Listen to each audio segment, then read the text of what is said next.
मुख्यमंत्री देवेंद्र फडणवीस दिल्ली दौऱ्यावर भाजपच्या वरिष्ठ नेत्यांची भेट घेणार असल्याची शक्यता। दिल्ली दौऱ्याचं कारण अद्याप गुलदस्त्यात।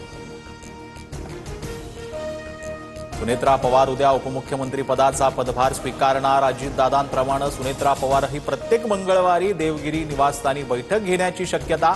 तर 15, 12 आणि 13 तारखेला दिल्लीत मोदींशहांच्या भेटीला जाणार। जिल्हा परिषद आणि पंचायत समितीतील यशानंतर पंतप्रधान मोदींकडून महायुतीचं अभिनंदन। पुन्हा एकदा महाराष्ट्रानं भाजप महायुतीला पाठिंबा दिला। मोदींनी मराठीत ट्विट करत मानले महाराष्ट्राच्या जनतेचे आभार।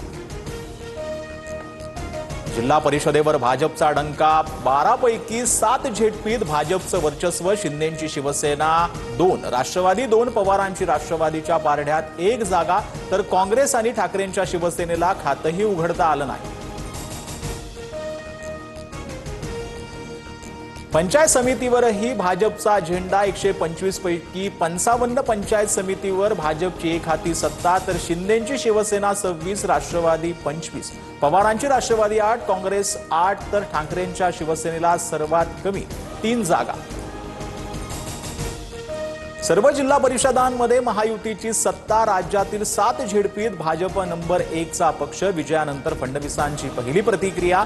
तर सकाळच्या प्रवक्त्यांकडून मवियाची मतं कमी करण्याचं काम। फडणवीसांची राऊतांवर टीका। शरद पवारांवर पुण्यातील रुबी हॉल रुग्णालयामध्ये उपचार। छातीत कफ झाल्यानं 5 दिवस अँटीबायोटिक्स दिल्या जाणार।